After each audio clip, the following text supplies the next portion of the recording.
this computer.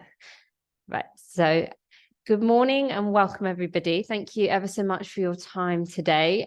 So I'm delighted to welcome a panel of lovely guests for you. So headed up by Professor Verity Campbell-Barr of the director of Plymouth Institute of Education, who is going to be leading the session and hopefully helping with some clarity regarding applications, the type of applicants we're seeking, and just a bit more content and information on the course itself.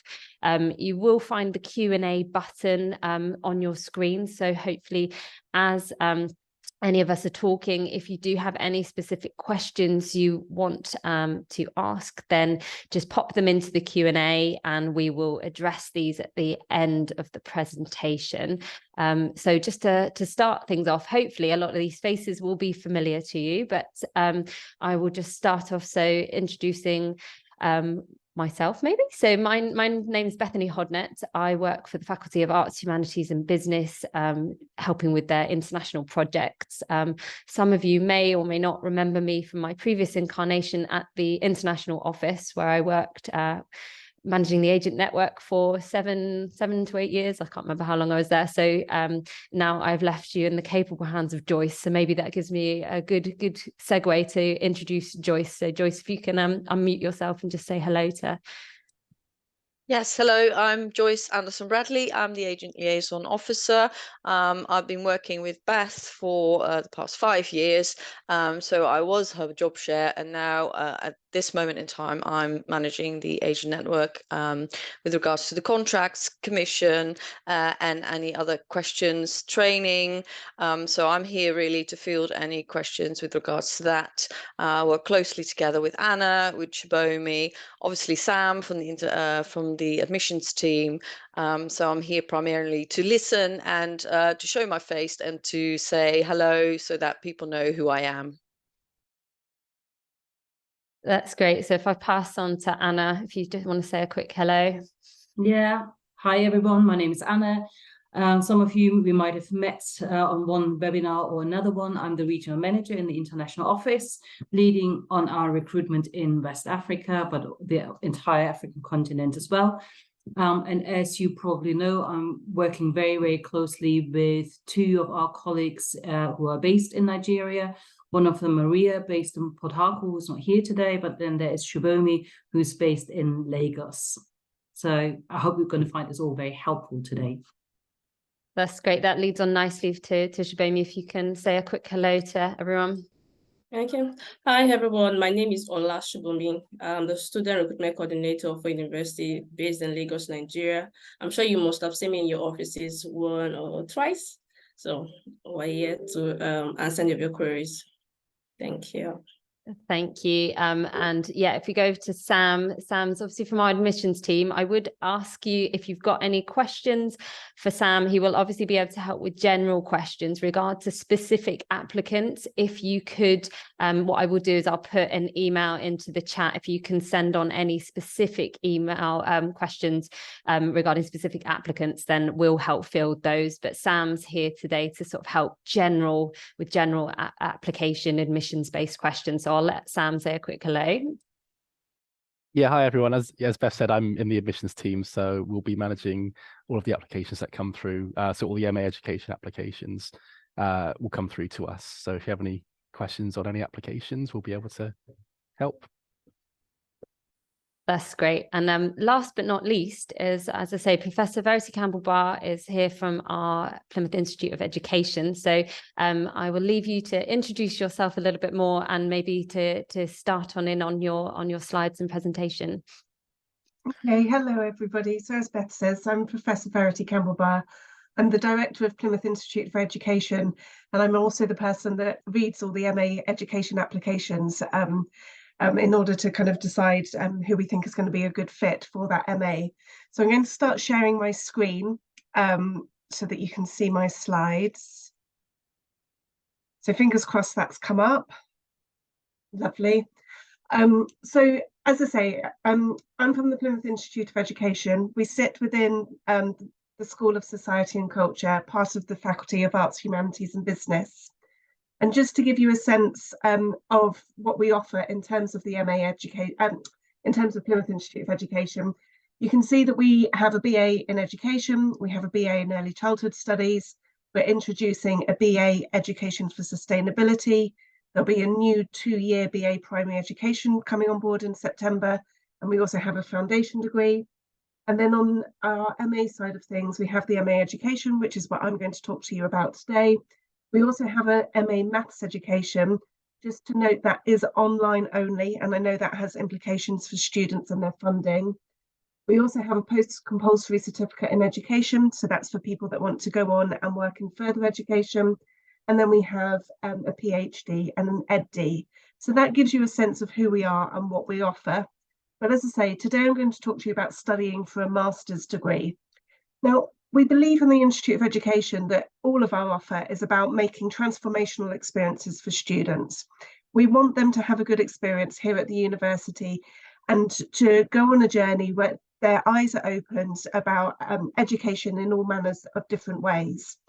So when we're looking at master's education, we're thinking about, we want people to come and complete a master's that is right for them. So in terms of our master's offer, you'll see as I go through today that it's very much underpinned by sociological perspectives. So if somebody is approaching us and it looks like they're more interested in psychology, I will go back to that student and say, are we the right masters for you? If we think they could satisfy our other requirements in terms of entry. Because we want to make sure that people have a good experience on the MA Education and that they're getting what they want out of it in terms of transforming their lives. So in terms of why we think people might do a master's, obviously we're thinking about them building on the knowledge that they've got at undergraduate level, but also our master's is very much grounded in thinking about people's professional contexts. So the history of the MA Education is that it developed very much as a response to educators who wanted to go that bit further in terms of their own educational journey. And a lot of our offer is about offering opportunities for people to reflect on their professional context and reflect on practice. Now, that's not just about people working in schools, because we recognise that education can be a number of different contexts. But it is important to us that people feel that sense that they're going to be building on that undergraduate journey that they've already had and building on their own personal experiences. They'll be joining a community of researchers, so there is the potential for students to go on and study a doctorate with us. And as I say, we have a PhD, which people will be familiar with, and we also have an EdD, which is a taught doctorate that people might find more suitable for their needs. We're looking at people deepening their knowledge and becoming specialists. And as I go through, you will see that we have a number of pathways. There's a real opportunity for people to make this their MA education. So if they've got particular interests they want to pursue, it's important to us that we provide those opportunities that they can pursue them as best as we possibly can. Sometimes it's about people just want a change in direction. So we do recognise that. And I'll come on to the supplementary form in a moment. But if someone is taking a change in direction, that's their opportunity to tell us about that and why they're doing it. And to explain how they see the MA Education as offering them personal enrichment. In terms of the offer, the programme provides a clear framework for study. And you can see, again, emphasising that it's about professional practice and those interested in studying education. It's about developing expertise and, as I say, creating your own pathway through the MA Education to pursue the things that you're interested in. And it's about working with us as the academics and the Institute of Education. So I'm really fortunate that I've got a team with a really varied background. And, from people that have worked in early childhood education, to working in schools, to working in further education, to working in outdoor education, all different kinds of contexts. So it's a real opportunity for those coming to study with us to engage with us and our first-hand experiences, but also, as I say, that research that we do in the research community that we are. And as I say, this emphasis on it being the students' masters, what they want to get out of it. So people are probably familiar with us, but what we have is core modules. So you will see there's the education and practice module, there's their dissertation module, and then there's thinking about contemporary education. And that's really about providing the theoretical underpinning that they're going to need to get through the MA Education, and that underpinning in terms of research and approaches to research, so that they're then ready to succeed in that dissertation. And then we have option modules. So the practice-related inquiry is almost like an independent study module where they'll be allocated a tutor that they can work with on a one-to-one basis. Sometimes that's done online if it suits the applicant, but it's really their opportunity to say, I'm interested in this, and they can pursue that particular area of study. You can then see that we've got a module around inclusive education, proves really, really popular with students. It's obviously something that's always very topical. And then we've got one around outdoor learning. We also have one around sustainability, really reflecting the university's identity around sustainability. And then there's another one there that you can see around coaching and mentoring. Now, I know there's been some questions around the supplementary admissions form. So just breaking it down, you'll see that there are three kind of core areas that we ask about. The first one is, why Plymouth? So what we're looking for is, what is it that makes Plymouth the right MA education for this particular student? So, have they looked at our website? Have they got a sense of the kinds of things we're interested in? It's not just about the modules that we offer, but, have they had a little look around to see, maybe they're really interested in the research of myself, Verity Campbell-Barr, or Pete Kelly, or something like that? Have they actually done a bit of investigating to check that this is the right MA for them? We want to see something about their personal motivation and their plans for the future. And as I say here on the slide, please don't just repeat our website. I know what our website says. I don't need somebody to tell me again. We are really interested in the student and why it is that they want to come to Plymouth.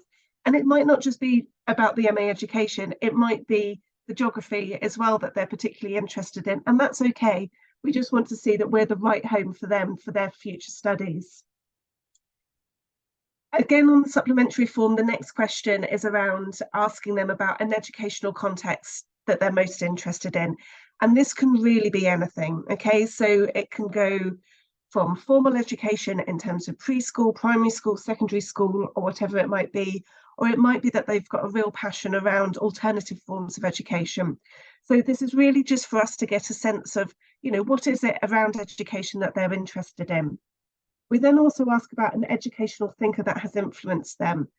And this is where we're really looking for evidence that someone can study at MA level with us. So we're looking to see that they've thought about educational theory, something that they might have read around. It might be a particular theorist. So I've seen people talk about Vygotsky and Brunner and Freire and people like that. And that gives us a sense that actually this is someone who's engaged in education. Okay, they've got a sense of the kinds of theories that we're going to be looking at. And the reason why we look at that is particularly if they're coming to study with us for 1 year, that's quite a fast pace. So we need to make sure that we are being fair to that student, that they can come and kind of hit the ground running with us and engage with the ideas that we're going to be throwing at them. As I say, our MA is very much grounded in sociology. So if an applicant is more interested in psychology, I do ask that question, is this the right MA for them? It might be that it's more appropriate for them to be applying to our psychology colleagues, or it might be that there's another MA within the UK that might be better for them. And as I say, this is really because we want to make sure that they get the MA that they want, that it's the experience that they're anticipating. And yes, with that particular section, references do help because it provides that evidence that they are at a particular academic level. The last question that we have is around an area for research. And really what we're looking for here is, have they considered an area for their research? So this is their dissertation.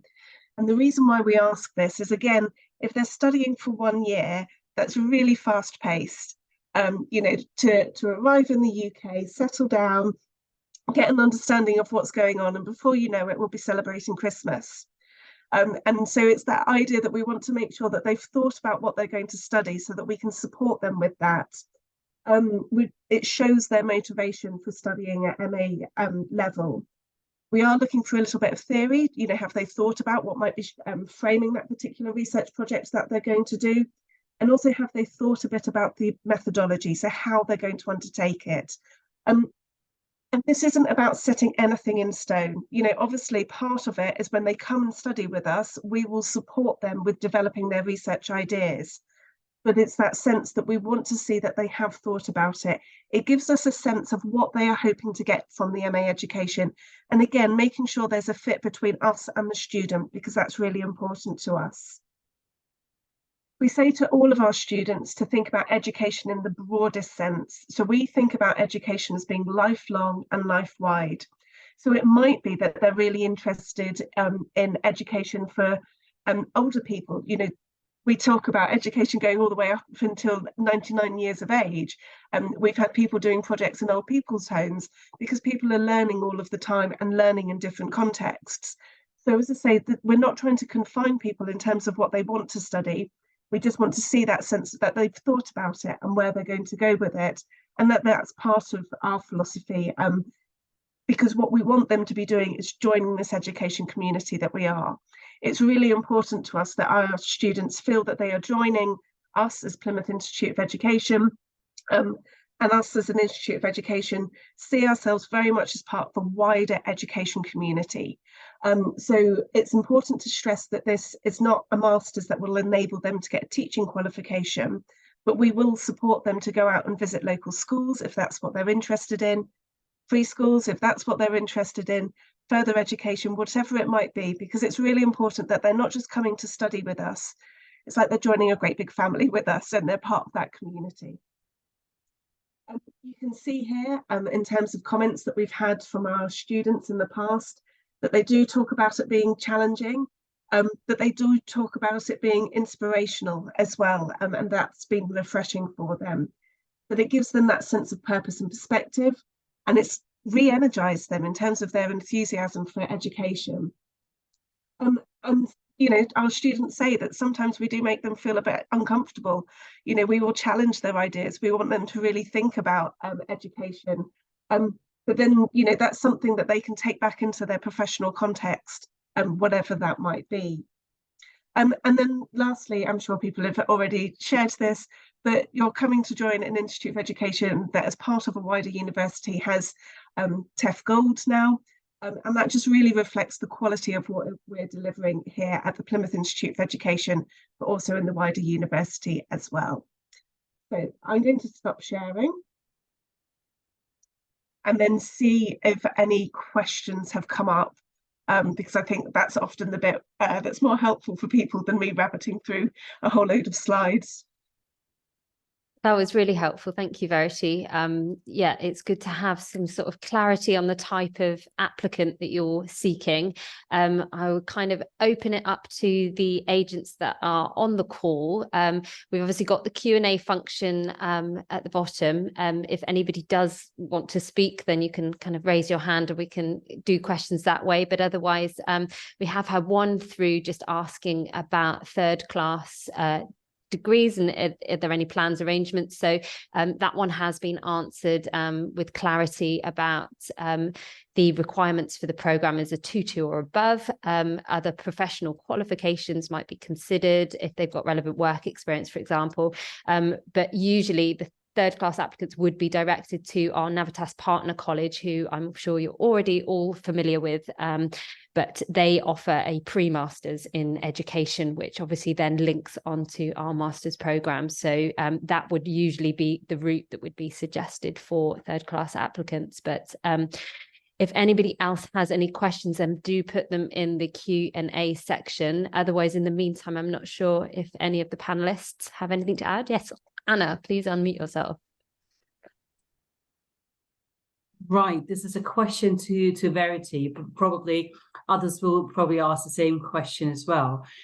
So the applicants that normally come, or the students that normally come onto the MA education, would those in most cases be qualified teachers in their home countries, and they are pursuing MA education to future their career, open their minds? What is the typical applicant or student of the program? So we do see a lot of people that are coming from, you know, a schools-based background. They are qualified teachers already, but the MA education is by no means limited to those people.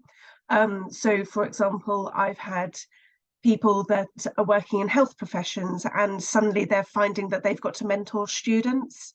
And so as part of their role, they've decided to undertake an MA education to better understand how they might go about mentoring students.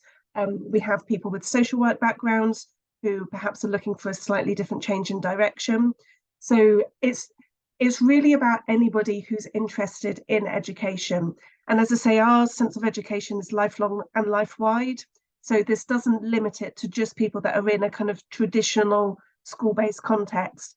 You know, if you think about some of the outdoor learning modules that we've got people that have come because they're interested in outdoor learning and maybe, you know, are providing summer schools of some kind, or, you know, summer camps, and they want to develop their ideas that way. So it's, you know, it's designed that if somebody's interested in education, they can come and they can carve their own path through it, to help in whatever professional context that might be.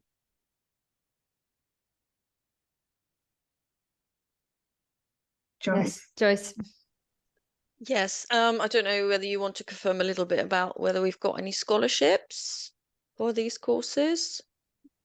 Yeah, so I can address that. So yeah, our usual scholarships apply on these courses. So the standard one would be directly applied, but otherwise the excellence scholarship is applied to that. So that's 50% off tuition, and that's obviously a competitive process. So yeah, students need to make an application for that to be considered. But yes, we do have international scholarships in place.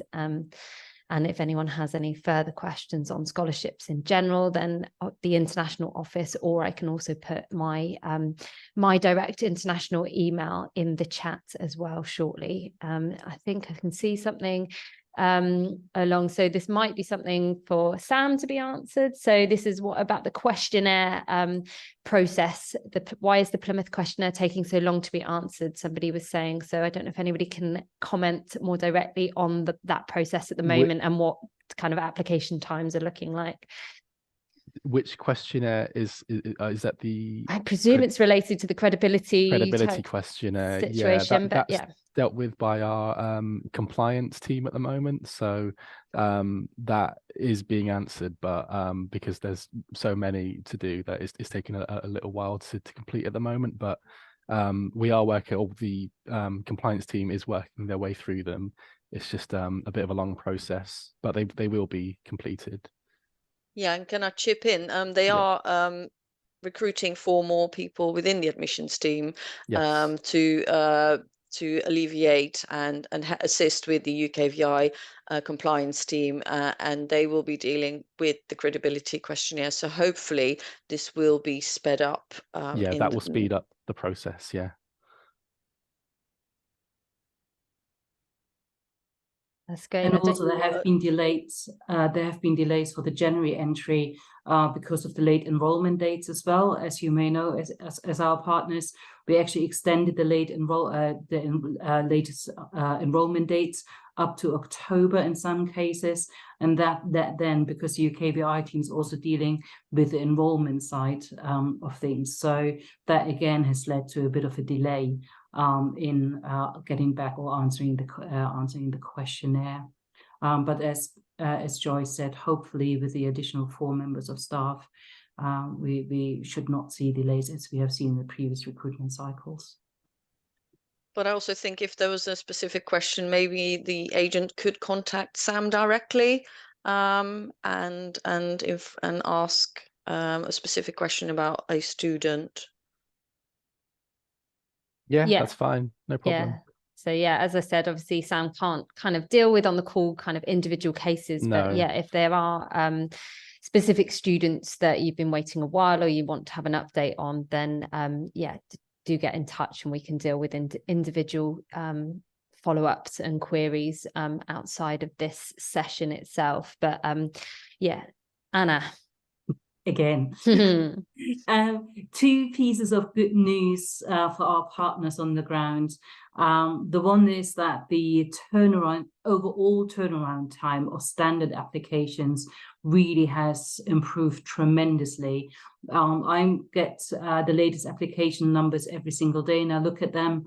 And in most standard cases, really the turnaround time is around 48 hours now for standard applications. Of course, if there are additional questionnaires or additional pieces of writing that have to be submitted, then it will be a little bit longer. But generally speaking, our turnaround time has improved.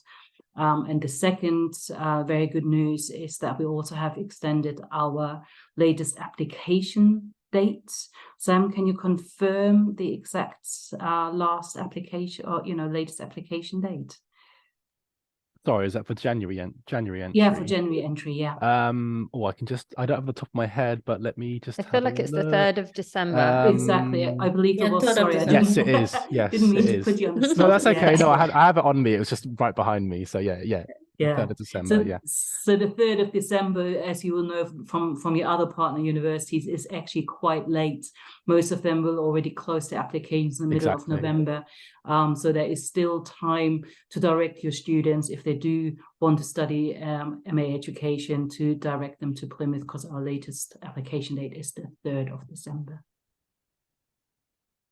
That's great. Yeah. And I thought it was really helpful in your presentation, Verity, kind of just the reinforcing about obviously the MA being only 1 year. And that's obviously the same for all our postgraduate programs. Students coming from overseas, they've got a lot to kind of catch up on, adapt for in quite a short period of time. So it's just kind of really making sure that we're helping you to help them to feel really informed and confident in their choices, to make sure that it's the right degree for them, but also that they're fully aware of kind of the expectations once they're here, because obviously in terms of being able to stay and get the graduate visa and everything like that, then obviously we it's not in anyone's interests for students to fail. We don't want that.